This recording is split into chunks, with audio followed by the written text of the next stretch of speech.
एक समय की बात है। एक राज्य में एक राजा रहा करता था और उस राजा की 2 रानियां थीं।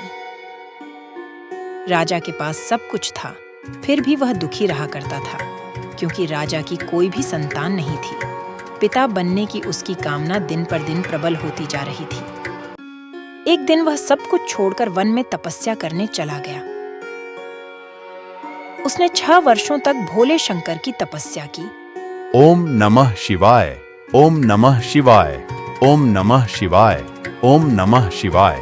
भगवान शंकर को राजा पर दया आई और वह राजा के सामने प्रकट हो गए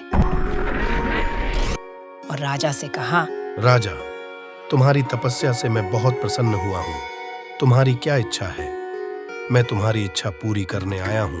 राजा ने कहा, भगवान, आप तो सब कुछ जानते हैं। आपने मुझे सब कुछ दिया है, लेकिन संतान के बिना सब कुछ सुना सुना लगता है।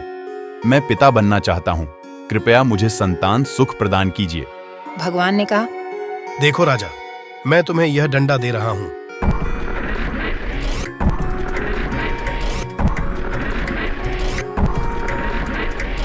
इसे लेकर जाओ। रास्ते में आम का एक पेड़ मिलेगा, उसमें बहुत सारे फल लगे हैं। तुम डंडा मारकर फल गिरना। एक ही बार में जितने फल गिरे उन्हें उठाकर अपनी रानियों के लिए ले जाना और दोनों रानियों को खिला देना। और एक बात जरूर याद रखना, लालच नहीं करना, वरना परिणाम बहुत बुरा होगा। इतना कहकर राजा को डंडा देकर भोले शंकर अदृश्य हो गए।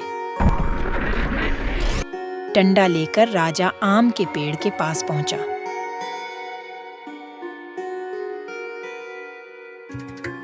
उसने पेड़ पर डंडा फेंका।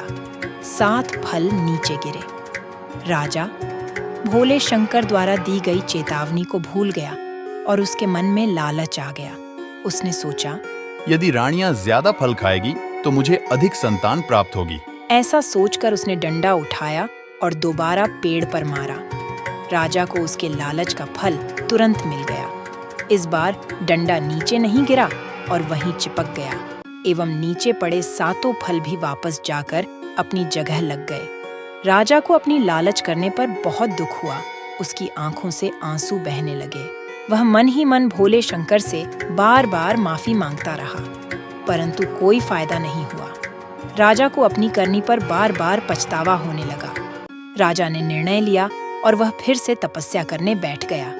ओम नमः शिवाय, ओम नमः शिवाय, ओम नमः शिवाय, ओम नमः शिवाय। 6 वर्ष की कठिन तपस्या के बाद भोले शंकर को फिर से राजा के ऊपर दया आई और वे राजा के सामने प्रकट हो गए।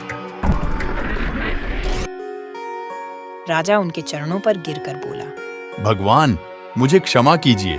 मैं आपकी आज्ञा न मानकर बहुत बड़ी गलती की थी। भोले शंकर ने कहा, राजन, मैं प्रत्येक व्यक्ति को कुछ ना कुछ आवश्यक देता हूँ, परंतु कई लोग तुम्हारे जैसे ही लालच में पड़कर सब कुछ खो देते हैं। परंतु तुमने अपनी गलती स्वीकार की है और प्रायश्चित के रूप में 6 वर्ष और तपस्या की है, इसलिए मैं तुम्हें क्षमा करता हूँ। वापस उसी पेड़ के पास जाओ। 7 फल जमीन पर पड़े हैं। 3-3 फल दोनों रानियों को खिला देना और एक तुम खा लेना। तुम्हारी इच्छा पूरी होगी। इतना कहकर भोले शंकर आंखों से ओझल हो गए। राजा खुशी खुशी आम के पेड़ की ओर भागा और फल उठाकर वह राजमहल पहुंचा। उसने रानियां को अपनी तपस्या की सारी कहानी सुनाई और तीनों ने भोले जी के कहे अनुसार फल खा लिए। कुछ महीने के बाद दोनों रानियां मां बन गईं। दोनों ने पुत्र को जन्म दिया। राज्य में चारों ओर खुशियां छा गईं और बड़ी रानी ने कहा, महाराज, भगवान की भक्ति से सारे दुख दूर हो जाते हैं।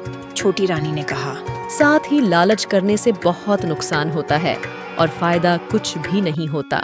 राजा ने कहा, हमें कभी भी लालच नहीं करना चाहिए। जो हमें मिल रहा है वह भी छीन लिया जाता है। जैसा कर्म वैसा फल मिलता है। शिक्षा, जैसा कर्म वैसा फल। हमें जो मिलता है उससे संतुष्ट रहना चाहिए और लालच नहीं करना चाहिए। दोस्तों, हमारी यह कहानी आप सभी को कैसी लगी? उम्मीद है कि आप सभी को यह कहानी बहुत अच्छी लगी होगी। ऐसे ही प्रेरणादायक कहानियां देखने के लिए सब्सक्राइब के बटन को क्लिक कीजिए और चैनल को सब्सक्राइब करें। धन्यवाद।